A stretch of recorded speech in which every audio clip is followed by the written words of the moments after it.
All right, hello everyone. Welcome to the Eternal Card Breakdown. The new set is out. We've played a bunch with some of the new cards, so we're going to be posting our first impressions review of every single card in Shadows of the Spire, which is a hard name to remember because the previous one was called Whispers of the Throne, and they just kind of have like a very similar sort of naming scheme. But in any case, we are going to be talking about good old Shadows of the Spire and talking a little bit about SOS, seeing what we can do with all of this ridiculous nonsense. So each of these cards we have played with a little bit, except for we haven't played too much with the green cards yet. I think there's, we haven't played with all of these yet, but we have some opinions on everything. So we are going to share our opinions and talk about all the different stuff that we are playing around with. All right, first off is Jek Mercenary Hunter. 2/3, when Jek hits the enemy player, create and draw a treasure trove. Summon, you may pay 1 and discard a card to deal 2 damage to 2 enemies. Jek gets double damage if it's a sigil. So it's a 3-cost red card, but you typically play it on 4 because you want to pay that 1 ability and actually get the 2 damage, because that is relevant damage and the stat line on Jek is not particularly scary. So this is a 4-drop that frequently ends up being a 4/3, but only if you have a lot of power in your deck, meaning that he's not particularly well suited for most aggro curves, but can be okay in those curves since he can deal the 2 damage to each of them and also draw the treasure trove if he does a damage to a player. So effectively, you play a Jek for 4, you get a 2/3, you get a piercing shot, and then you get a treasure trove on top of that, which is not terrible. But if you can get the double damage as well, then you get a 4/3, you get a much bigger piercing shot, and you get a treasure trove off of that, or you kill 2 units that are blocking you from victory. So all of that tends to lead to a pretty solid mono fire card that supports mono fire in a very big way. We've been playing around with this a little bit with Wrath of Caiaphas. We like it a lot. I think it's overall a pretty solid card. The deep red influence is not as difficult as it looks because it is a 4-drop, not a 3-drop, so you can play it in some hybrid colors, but I would say that it's mostly a mono fire card maybe with a little bit of room for colorless nonsense and extra special powers, which is pretty delightful. If you want to play it in a hybrid color deck, there are certainly some cool things you can do with that. I would say that Throne does not have a lot of room for cards like this, but it's not a bad gunslinger by any means, and it does get double damage, which is relevant for a lot of gunslinger-based strategies. Currently, Stonescar aggro doesn't really need Jek. It's got a lot of 4-drops already. It's doing Bandit Queen. It's doing all of this kind of stuff. But it's nonetheless a really cool card in Expedition that does a lot of really fun stuff there. And that's really where I want these cards to be designed for from now on. So I'm excited to see this card overall. I think it's really, really solid. We've talked about the art before. It's not great, but overall it seems like a pretty decent pickup. Jek's Takedown. Deal 3 damage to the enemy player or the enemy site. I think I misread this the first time to think it was going to deal damage to units and be like a really expensive but renewable option. When the enemy player plays a spell, draw Jek's Takedown from your void. That would obviously be very, very strong. So, card that punishes sites and also that hurts players. People are saying this is notably something that you can use to punish site-based like aggro. I think it's a little slow for, or site-based like spell stuff. I think it's a little slow for that kind of thing. It's not a terrible option to try to get Howling Peak out of the meta, but most people aren't really going to be playing this card unless they're in a very particular type of deck. Nonetheless, it does give the deck some tools to deal with enemy sites. I think the main problem is that there are still quite a few 4 durability sites that this card just doesn't take care of. It's not great against Ziltar Arcanum, which is one of the like sort of big threats to a mono aggro deck that wants to go a little bit further into the mid-range. And like, yeah, if you're not dealing with like the cheaper sites, then Jek's Takedown becomes a lot less useful in that respect. But the thing that is nice about Jek's Takedown is that it is a renewable source of damage for a mid-range deck. So you will get that spell constantly. Every time you deal it to your opponent, you get to do a pretty significant chunk of health, and most decks do not have a lot of great ways to regain that chunk of health. So if you're playing against like a deck with a lot of, you're trying to do like flash fires or direct burn, that kind of stuff, this really actually does add up over time. I think that damage over time really is fairly relevant. It also matters for cards that want to like do other things. Like if you have some like counterspell type stuff, you can actually do stuff like have Jek's Takedown in your deck with like a red-blue deck, have Toad Pioneers on the ground, and then your opponent plays a spell, Jek's Takedown draws into your hand, and Toad Pioneer triggers as actually it might be your second card in a turn. Work in progress. You might need 2 Jek's Takedowns. In any case, like, there's some cool stuff you can do with it. It's not a bad card by any means, but it is very specific to a deck that just needs exactly that kind of reach for exactly that kind of expensive cost. It's clearly not efficient for aggro and not particularly strong in that respect, but it still translates into direct damage that is renewable, and that's actually a card to be afraid of if you can find ways to make it cheaper and also to make it trigger frequently and often. Archmagister's Prophecy. Once per turn, you may pay 1 to gain 1 health and give one of your units +1 health. At the end of your turn, if you have 12 units with different combinations of strength and health, you win the game. I think we're going to check this real quick. There isn't another card at the moment that says win the game, but we can just double check that very quickly. Now, well, I guess that actually isn't going to work, but I'm pretty sure that there isn't one at the moment, so... Archmagister's Prophecy is our very first win con. It's a pretty solid one. It requires you to... It does trigger on the end of your turn, which is fairly useful stuff. So certainly don't hate that. Let's actually just change back to that. There we go. So yeah, we don't hate that. It's definitely not a bad idea. Overall, there's some cool stuff that you can do with it. It's kind of combo-y. You know when it's coming for the most part, but if you can manage to surprise somebody with it, then congratulations to you. It's a pretty interesting option if you can actually get that big finisher. I'm looking forward to seeing exactly what this card says when you win the game or anything like that, if there's any sort of unique voice line. That's something we haven't tested yet, but it certainly seems like it could be interesting to figure out some more stuff about what's going on with the Archmagister's Prophecy. Overall, I am pretty excited about it. I think that we are going to be pretty happy with the card overall. Let's go ahead. Trying to get this up top. Okay. There we go. So yeah, it's a tricky card, but doesn't seem terrible. There's some interesting things you can do with it. The most notable thing about it is that it is a way to gain life consistently in any deck. So you can play it similar to a...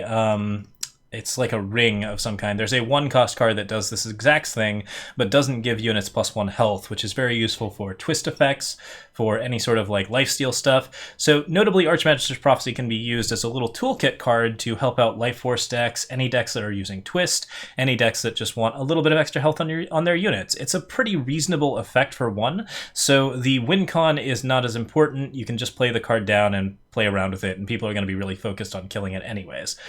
Overall, seems like a really solidly balanced card. The win con is clearly very hard. It is an end of turn win con, so if that ever gets overpowered, expect that to change to start of turn, but it seems like something that you can definitely play around with a little bit, and it's clearly fairly strong for what it's doing. Clock Tower Sentinel is a 9-cost 12/12. At the end of your turn, each of your units get +1/+1. Sorry, our throat just went crazy at the moment.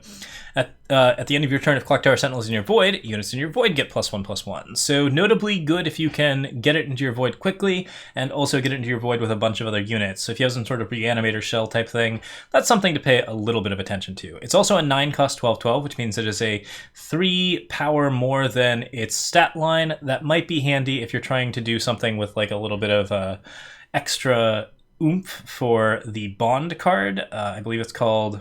Oh man, I can't remember. There's a 16/16 bond that would not mind this card due to it being one of the only 12/12s in the game and also being a sentinel. In either situation, I don't think it's really doing its job very well, but if you do get this card down, it starts to get pretty out of hand very quickly. Yeah, Novaquake Titan is the card. This is okay, but I would say that overall there's nothing really special about it. It's usually not doing quite enough. It's a big ball of stats, and it gets you a lot of value, but you really have to pay a lot for it, and it's not as effective at getting all of those stats going as, say, Pit of Lenecta or Martyr's Chains, that kind of thing. It's still kind of a fun card, really well designed, lots of cool stuff going on with it, but like overall this is a card that's designed for a set like a set 7 sets ago, I would say. It's not very good in Throne right now. In Expedition, I'm skeptical. Aurelian Supplier.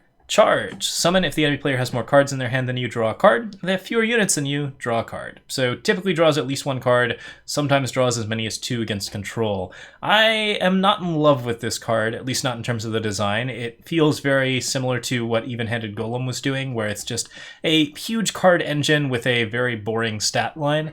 It has charge, but that's not like really enough to give it any sort of interesting like synergy or benefits. It's just kind of a wild value engine that could get really out of hand if the meta gets really out of hand. It is something of a safety valve for the meta, so if you're playing Praxis stuff and your opponents are just playing tons and tons of heavy control, this is definitely a nice toolkit card to basically play out to help your Sentinels and other big stuff happen, because you just get to draw a bunch more cards. But I think you get pretty reliant on Aurelian Supplier, and I don't think Aurelian Supplier adds a lot of interesting gameplay to the like general Praxis style. It's okay, it's certainly a very good card, but I think it's actually a little too good, and I also think it's just not a great design. Authoritarian Creation. +1 maximum power. You and your units are invulnerable to damage from spells. Aurelian Supplier does, by the way, also have some pretty good benefits against sites. It's another Garden of Omens killer, which is somewhat relevant, but I'd rather just see Garden of Omens nerfed. Alright, Creation, +1 maximum power. You and your units are invulnerable to damage from spells. So this is a 3-cost 1/5. It does make it pretty hard to sort of knock this relic weapon off, since you are immune to damage from spells, but it also doesn't really kill a lot of things, so you have to have ways to make this card do a bit more damage to keep it out and keep it going.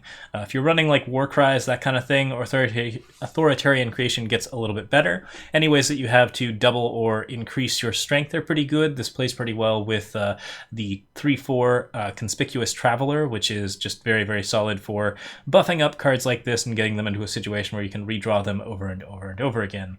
And the longer you hold on to it, the longer you have that extra max power, which at 3 is pretty decent. This is like similar situation to the 2/4 to cost, the Waystone Harvester, where you just get a fairly beefy option to get yourself a little bit of extra damage. On the other hand, if you take any amount of damage, it falls off, and we've seen a lot of 5 health relics weapons that have these kind of effects, and they tend to fall off really, really quickly. So I would say that overall, this card has some potential strengths, but you really have to build a lot of Warcry and other stuff into it to get it to go off the way that you want it to, and that deep, deep influence cost restricts it from being that good in that respect. Still, it definitely does hit aggro decks very, very hard. Any sort of mono fire deck is going to have a bit of a problem with this.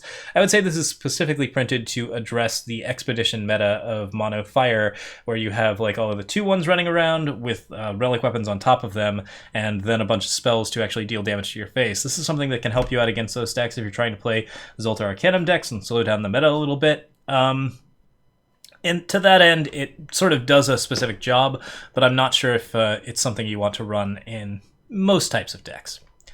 Rolling Spikeback, Aegis, Reckless, Summon, Create, and Draw a Random Dinosaur. What a fun card. 3/1 is not a terrible stat line. The card will trade with just about anything. It will be very bad against tokens and sacrifice tokens, which is really, there's nothing that can be done about that. You do get an extra card as soon as you play this, so I think the card is typically worth the value. It's just a decently fun dinosaur that creates another decently fun dinosaur. It's fairly well statted for Expedition in particular. In Throne, there's not as many things that you can be doing with that kind of stuff, but it's something that you can maybe play around with a little bit if you want to get some other dinosaurs out and play around with those general stat lines.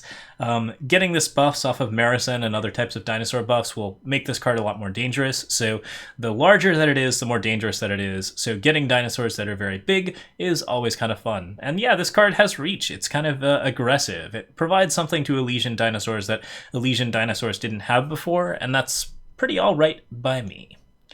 Spire Shadows. Swap the strength and cost of each unit in your deck. I like this card in terms of its overall just insanity. Like, you do have to draw the card. You can't play multiple copies of it to any great effect, so it typically has to be either a market card or you have to just be able to bear the cost of the throwaway. And then, like, you also have to be able to draw a decent amount of cards after you play it, and then play the cards off of Spire Shadows. What that means, however, is that you then get to play either very, very cheap cards with extremely powerful effects, like, say, a 4-cost Marison, the Eldest, or you can play a lot of zero-cost cards with reasonable effects, like, say, a 4/5 Azendil the Wayfinder, or a 2/3 a 2/3 Watcher of Soul. Man, I cannot talk today. But yeah, like, so you get the ability to play very, very cheap things very, very quickly, but you have to draw a lot of cards, and then you have to, like, actually be able to get that card and bear the cost of card disadvantage if you draw multiples of it. I would say that with both of those things, it just becomes kind of an even-handed card, and that makes it a lot less interesting to me overall. We posted up a list, I believe, on Warcry called like Nerf Even-Handed, something like that. It's just a Spire Shadows list that plays around with this idea. We've been playing with it a little bit. It's fun. Yeah, I think we'll see a lot of this card. I think we'll see a lot of this card in Even-Handed. I think we might see some of this card with out Even-Handed. It's going to be pretty interesting and obnoxious in both respects. So we'll see exactly to what extent it succeeds and to what extent you can get some really neat, decent benefits from it. There's some cool stuff if you can grab it off of the right types of market stuff. Okay, World Shaper's Staff is a 3-cost 1/1. When the wielder dies, draw a card and gain one of each color. Summon, play a 7/7 Prism Golem. -2/-2 for each type of influence that you have. The 7/7 is typically a 5/5 in any monocolor deck, and if you're playing a fully colorless deck, it's still pretty hard to play more than like 1 to 2 copies of this due to the fact that the Entomb ability just disables all of the Prism Golems forever because they will get a -10 bonus when the World Shaper Staff dies, or when the wielder of the World Shaper Staff dies. You can do some things to get around that, like silence the World Shaper Staff after it's played, but it's still a little hard to do. I would say with Tempting Offer, it's not the worst thing in the world. You can like at least disrupt. I'm not even sure if disrupt actually targets. We can check that, but yeah, disrupt would be like probably the best option if it can in fact silence your units. So yeah, it's a reasonably aggressive card. It's a good one of in a deck, and it's kind of fun to draw if you're playing one of colors. Currently we have one copy in a one of fire deck. There's also some potential to break this card. Since it does give you one of each influence, it does give you a lot of useful things that you can do with that. You can play around with better strangers, you can play around with better 5-color decks in general, and just try to get World Shaper Staff to die quickly while making use of the Prism Golem until that is the case. If that happens, then maybe you're playing like Nyctotraxion at the top of a fire deck, which is pretty fun. There's some cool stuff that you can do with that. Or maybe you're playing it at the top of a shadow deck with Devour and that kind of thing. So you can play a big 7/7 Prism Golem, do some decent aggressive stuff in Mono Shadow, draw Nyctotraxion extra cards, and then sacrifice it with the World Shaper Staff on it to play a big Golem. Obviously, getting around the restrictions is all how this card works. It's very Johnny. You gotta do a lot of work to make the card work well, especially in multiples. But if you're playing just one of it in a monocolor deck, it's not going to do bad for you. So definitely seems like a reasonable option. Wrath O Caiaphas. Each player discards their hand, then draws 7 cards. You can pay 2 to swap Wrath of Caiaphas from your hand with a random power from your deck, effectively making this card a colorless favor. It is Caiaphas's favor.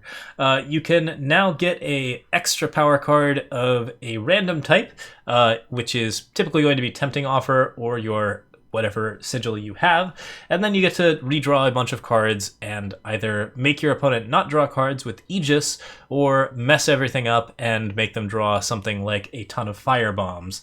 Firebomb flipping is definitely really fun. We've been doing this in mono red. It's quite delightful. It's not a bad card if you can get it down in cost with Tempting Offer for that reason. At 7, the cost is very, very expensive and will mess around with you pretty significantly. Yeah, it does not ignore Aegis. If your opponent has an Aegis, they do not draw the cards, or discard the cards. Yeah.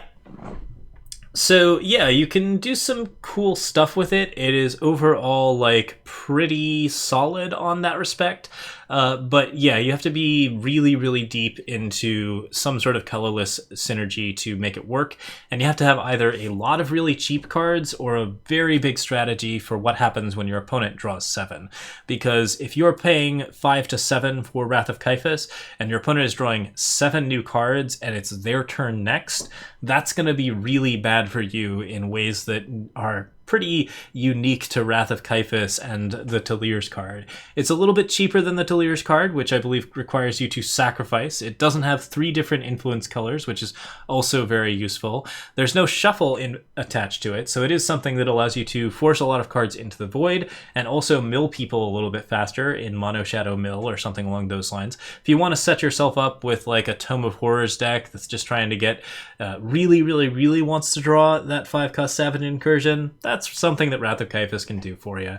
It's not an amazing use of the card, but I would say that it's not a bad use of it either. So yeah, as a colorless card, this definitely has a lot of potential. It adds a lot to the roster of colorless cards in general, and it plays really well with Tempting Offer and a lot of the other colorless synergy cards. So look forward to seeing this a little bit more often in some decks. I think monocolored is kind of the best place for it, but you can see it in as many as 2-color decks pretty easily, and like it does fit anywhere because it is a 7-cost card. So if there's any deck that you want that wants to A, fix its power pretty frequently, and also B, be able to play like a ridiculously expensive card that then makes everybody redraw their hands, then yeah, this is not a bad thing to do. It is definitely not a card that you would want to put into a deck lightly. You have to have a very specific plan to run it. And that is all of them, I believe. 23 cards in just under 20 minutes. Thank you so much for watching, everyone. I hope you enjoyed. We will be posting up some highlights from our games tomorrow. So those will be up around like 6 a.m. PST. Did I skip 2 cards? What happened? Oh, I see. I see what happened. Aha, not under 20 minutes. No, we're way behind. We had the time sigil thing on. Alright, this is all out of order and crazy. Silverblade Intrusion. Give 2 of your units invulnerable to damage this turn. 5 green, create and draw a 3/3 Valkyrie Denouncer. If the enemy player has 4 or more cards in their hand, play 1 as well. We like time better anyways, right? So, yeah, this is a reasonable metal effect for at fast spell speed. It's pretty solid in defending a lot of your units against aggro. And then the Valkyrie Denouncer, which is a shadow card, does in fact like do a decent amount of damage. I believe you have to have shadow to actually play this card if you draw it without the opponent having 4 or more cards in hand. So notably, it's more of an Argenport card than a mono Justice card, which is kind of interesting in that respect. But I don't believe we've verified yet whether or not it does that or not. So in any case, it's an okay fast spell. The effect is pretty rewarding for having a lot of justice, but having a lot of justice is not that hard. A 3/3 dude that also punishes for how many spells you have in your void is not unreasonable and will do at least 1 from Silverblade Intrusion itself. I would say this card's pretty middle of the pack. It's not great in Throne, and Expedition it's definitely got a little bit of legs. So something to do with that. Leta Svetch's Advisor. When you play a site, it gets +1 health. At the end of your turn, advance your site's agenda. So yeah, pretty outrageous option that basically allows you to accelerate sites, make them more durable, and then get them to trigger multiple times. If you're reweaving this out off of a 3-drop, then this card is invulnerable for a while. You can do some wild stuff with it. If you can protect it in any way and then play a site, your site is going to go through a lot of cards very quickly and get some pretty significant advantage off of it. Leta Svetch's Advisor, I'm going to have a really hard time not calling her Lady, is just pretty interesting in terms of like the overall power that it adds to sites. I'm not a big fan of sites in general, and sites advancing faster is not really a thing that I'm super excited to see. But like, yeah, it's something that definitely has good survivability, clearly benefits sites. I think that if you're playing most Justice sites, you're feeling pretty happy to play Leta down and do some interesting stuff with it. It's particularly good with Bastion of the Dawn, because Bastion of the Dawn is a card that kind of needs that acceleration. And like, yeah, if there's a Koravat Palace out, a Regent's Tomb, anything along those lines where you just need that little bit of extra health, Leta definitely helps out. It's a good card to defend the site. It gives you the extra health, so it makes it a little bit more difficult. And yeah, like overall, the card just seems kind of ridiculous. I'm hearing there's no response window for her, so if you play her in pass, then your site's agenda immediately advances. So if you already have a site out, then you can very quickly get whatever unit you need off of your site very quickly. So that's something cool that you can do with it. I think it's a pretty powerful card. It's clearly just good. There's a lot of good things that it does, and if you're playing with the right sites, there's no reason not to include it to benefit those sites in your deck. Mother of Skies. First time you play a multi-faction unit each turn, play a 1/2 Cloud Snake with flying, notably a 1/4 for 2, which is a very good stat line. There's some 1/3s for 2, and those were okay. 1/4 for 2 is definitely just like a really nasty stat line if you want to stall out the game, and since it also allows you to generate cheap chump block flyers, and then maybe like buff those up with Obelisk or anything along those lines, it wins the game on its own very quickly. This is clearly a Majestic Skies card. You can do a lot of wild stuff with it, and there are a lot of good multi-faction cards that play around with Majestic Skies. It adds a lot of power to that deck, particularly in Throne, where the deck really doesn't have any legs. I think they're trying to support this archetype pretty heavily. It's kind of evasive and strange, so it's a little bit weird on that respect, but overall it doesn't seem like it's a super high power card, apart from just like the general strength of just so many flyers so quickly. There does seem to be a lot of like promotion for this like sort of very heavy flyer setup and everything going on with that, so yeah. It's interesting. There's definitely some cool stuff. People are asking why she doesn't have legs. She has legs. There's a leg right there. She's just kneeling. Yeah. All right, turn to seed. Choose an enemy unit, transform it, and each enemy copy into 0-2 seeds, including from their hand, deck, and void. The seeds then sprout into 5/5 overwhelm friends after you start your turn with a little seed for the 5th time. So it becomes a 5/7 overwhelm as an ultimate ability. This is not great. The transform effect is kind of nice. You can do some cool things with Mind Link and the like, but it's fairly slow. I would say that like the dual influence cost on this is pretty rough, considering that Polymorph already does this kind of job. And transforming enemy copies into seeds is not that great. It's an anti-even-handed card, but we don't need anti-even-handed cards. Even-handed is just like kind of broken in like its general premise, and anything that adjusts the cost of cards in your deck to mess with even-handed typically doesn't trigger until after an even-handed golem has been played, and most of the advantage of even-handed has been wrought. It's not a great card to see if you're playing even-handed, certainly. Like, nobody likes having their even-handed golems turned off, but I don't think that it like does enough to make people stop playing even-handed decks or anything like that. And I also don't think that it's a particularly fun card to play due to the fact that it tends to kill you. Polymorph is a card that tends to turn cards into things that will turn cards into tiny frogs that are then destined to kill you. Rain of Frogs does a very similar thing. This is like the bad area between Polymorph and Rain of Frogs, where the unit is, you do get everything in their deck, but they're even worse at like actually killing you. I think it's not amazing. You'd have to really get a lot of sort of hard shutdown in the deck to get anything good out of it.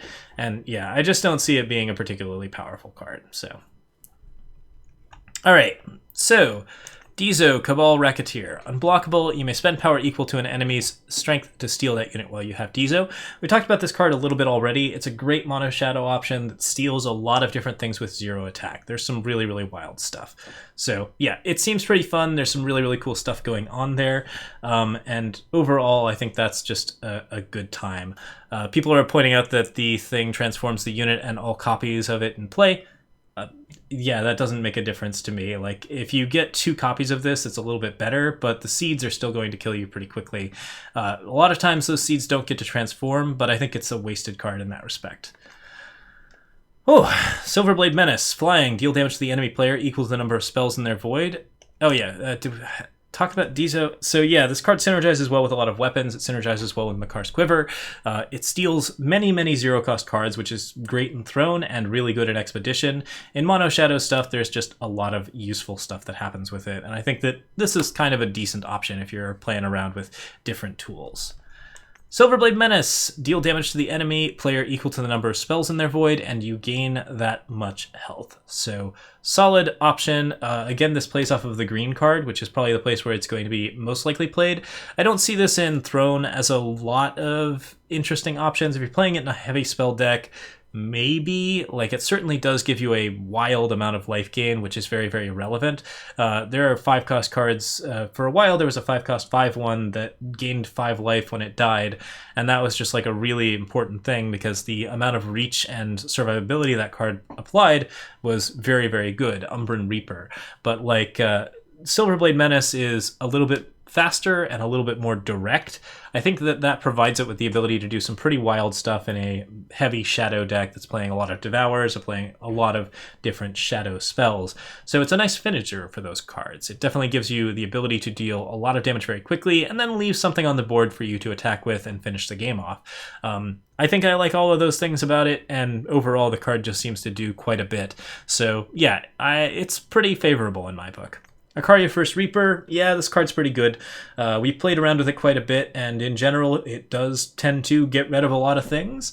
And when it gets rid of those things, it leaves a very, very big body on the board that is tricky to deal with, or at least somewhat unpleasant to deal with. I wouldn't say that it will typically entomb and discard more than one spell from their hand, if any spells from their hand, but it will nonetheless waste 2 of your opponent's cards while being a very large and unavoidable flyer. So as a top end for Mono Shadow, it's pretty tops. It does exactly what it says on the tin.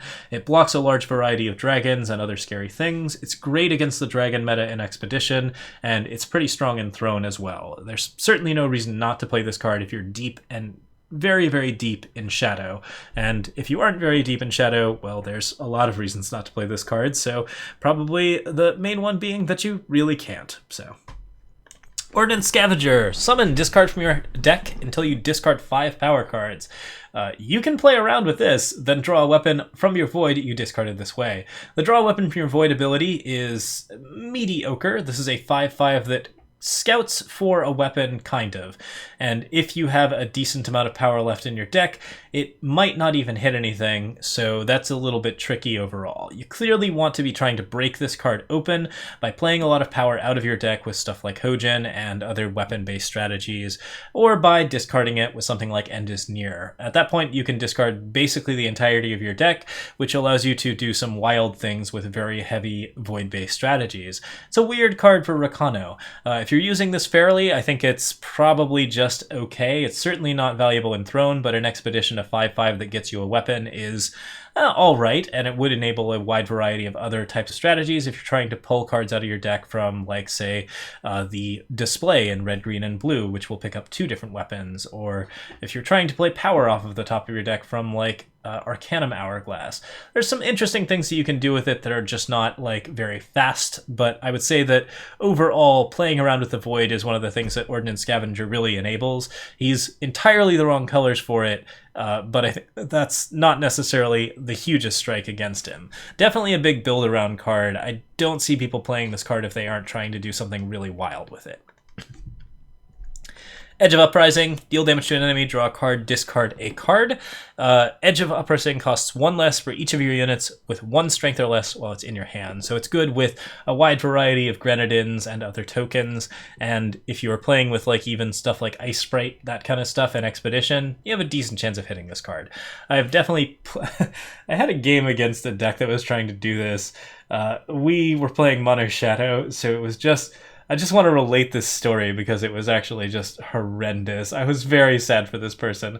I played a Cat Burglar, and I discarded an Edge of Uprising out of 2 Edge of Uprisings. Then I played another Cat Burglar, and discarded another Edge of Uprising. And the entire time, they were locking down my Cat Burglars with Ice Sprites. So they had 3 Ice Sprites down, and 2 of them were on my Cat Burglars, which had just discarded 2 cards, and my last card that I played on, like, turn 5 or something like that was a Makar's Quiver, which killed all 3 Ice Sprites, and promptly won the game with about 5 cards left in my hand and none in theirs. It was an atrocious time.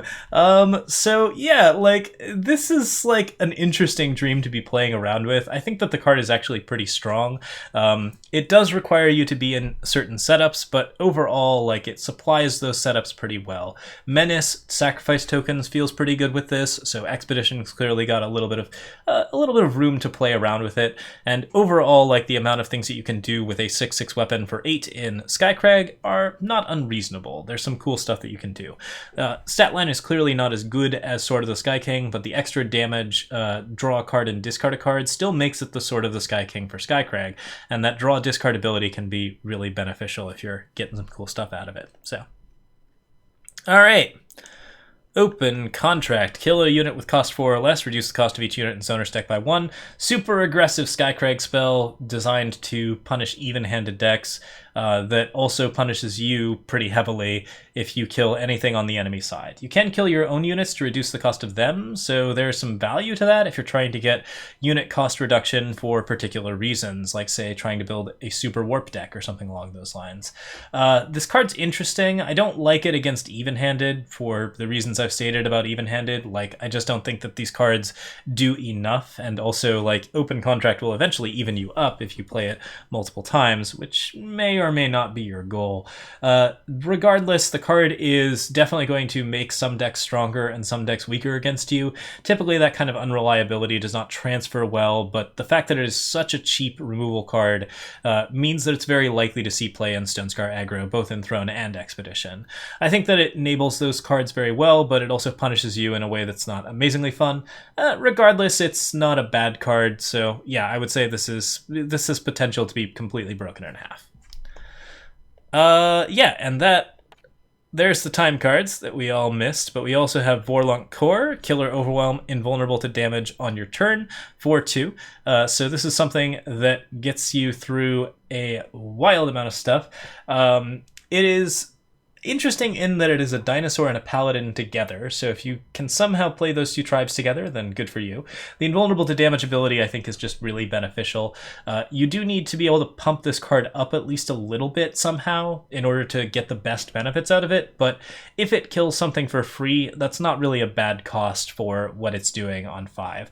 Kills something for free, then you get an overwhelm unit that's very hard to kill on your turn. Invulnerable to damage on your turn typically isn't like the worst thing to deal with. Most people can generally solve for that problem, but if it's against a unit heavy deck, it does become too much of a problem and can give you a lot of reach in Huru, which Huru basically never has reach unless it's flyers, so that's something to play around with in that respect. Dinosaurs are kind of cool. This is a cool dinosaur. I really like the design of this card. I wouldn't say it's amazingly powerful, but I like it. Nightmare Gates, sack a unit to give your relic weapon +5/+5. Seems outrageous. The deep influence cost definitely makes it something to be worried about. But yeah, there's some cool stuff you can do with this. I'd say that like overall, it's definitely got a wild amount of strength to it. Like big relic weapons are just scary, and this is something that can make very big relic weapons, often at very little cost if you're playing the right type of decks. It enables a nice bit of Argenport relic weapon synergy, which Argenport doesn't really play a lot of relic weapons right now, so I'm pretty in favor of this card because it definitely opens up some new deck archetypes, and that's something that you can really fiddle around with. I'm curious about those numbers. 0 cost seems fine, but we will see if there's anything else that I think that overall it should be fine just because of that deep influence cost. Like once you're at that cost, you're playing stuff like Tavrod. Nightmare Gates isn't necessarily going to flood the game in your favor after that. So yeah, there's some cool stuff that you can be fiddling around with. Counterfeiter is our last card. Feln, summon, choose one of your other units. Counterfeiter becomes its type. All units you own are that type while you have him. We found the infinite combo with this already, or at least the combo that fills your board. There's a pretty good one with Radiant that plays Wisps that's not bad, that will just fill your board up with 12 cards. Haven't found the best way to take advantage of that, but notable. This is a card that I would sort of classify as potentially a way to break a game, but based on what I've seen of the current sets, I wouldn't say that this card is really too strong or even very likely to be strong at all in combo decks. There are a lot of cool combos that you can play with it, so that's a reason enough to play with it, but most of those combos are not going to be terribly successful. Notably, Counterfeiter does transform the unit so that it is exactly that unit type. You do not get to share unit types, so for example, if you transform a Wisp into a Radiant, the Wisp is just a Radiant. It will not be also a Wisp. So that's something that you have to keep in mind when you're playing around with Counterfeiter, but you can do stuff like make Explorer Dinosaurs with Kimmy and other types of Explorer Dinosaurs like Derry Cathane. You can play Radiants and Explorers. You can play or Sentinels and Explorers. You can play Radiants and Wisps. You can transform those dual faction synergy cards so that Explorers are Sentinels now, or Sentinels are Explorers now, and maybe get some interesting synergies out of that. Although, once again, it shuts off the ability. Since there aren't any Explorer Sentinels, you can't activate, say, both the Mysterium Orb and the benefits of anything that actually plays Sentinels. So like Mysterium Orb will allow you to play very, very cheap Sentinels, but they won't get Overwhelm and Endurance as they typically would from Mysterium Orb. Also, a lot of the tribes that are beneficial for this are pretty off color. You will have to play in like 3 to 4 colors to get the best synergies out of this. In Feln, there are not that many interesting colors to play around with, so typically you're playing a 3 to 4 color deck. You have to get a card down, you have to play Counterfeiter on top of the card, and then you have to play your third combo card, whatever that combo card is, to benefit off of Counterfeiter, and it has to have enough impact to justify the 2 cards that you've played previously. If you can fulfill all of these requirements to get a combo deck going, good for you, but I also think that like basically exiles this as an optional combo card until future cards are printed that really benefit it. It's wild, there's some cool stuff to do with it, but like it's definitely something that doesn't have a high power level overall. And that is all of the cards.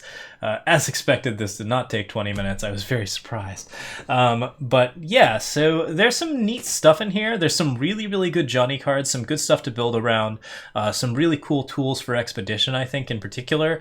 There's some stuff that's aimed at Even-Handed Golem that I think is a little strange, because I don't really feel like Even-Handed is a card that is like a problem of power so much as a problem of like sort of presence. I would say that Even-Handed Golem decks are very, very common and popular, but also that like what they do is so like sort of stale in its general style that any even-handed decks, regardless of how different even-handed decks get, like they tend to all be very, very similar in that they all just sort of play like the same amount of card advantage and put the game in sort of the same amount of place. So these cards that are designed to address Even-Handed Golem, I don't think that's the way to approach it, and that I think really kind of did nullify some of my enthusiasm for this set overall, is that there seems to be a lot of stuff aimed in that particular area, and also there seem to be a lot of good cards that are really, really fun, but only if you play them with Even-Handed Golem. Like Spire Shadows is a card that like feels very satisfying with Even-Handed Golem.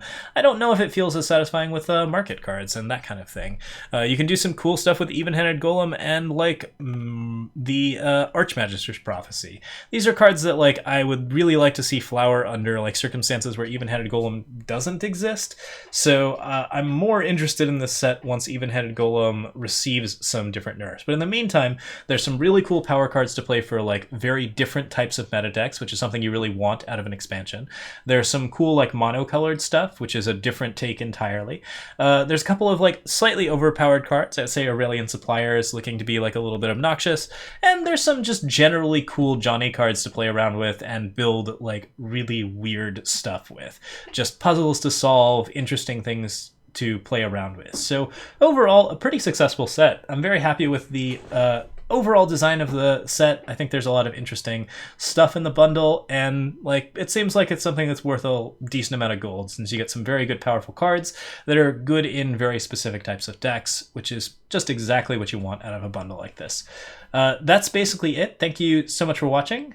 We will be on with some highlights very, very soon. Should have something up hopefully by 6 tomorrow. So thank you once again, and have a lovely evening, everyone. Cheers.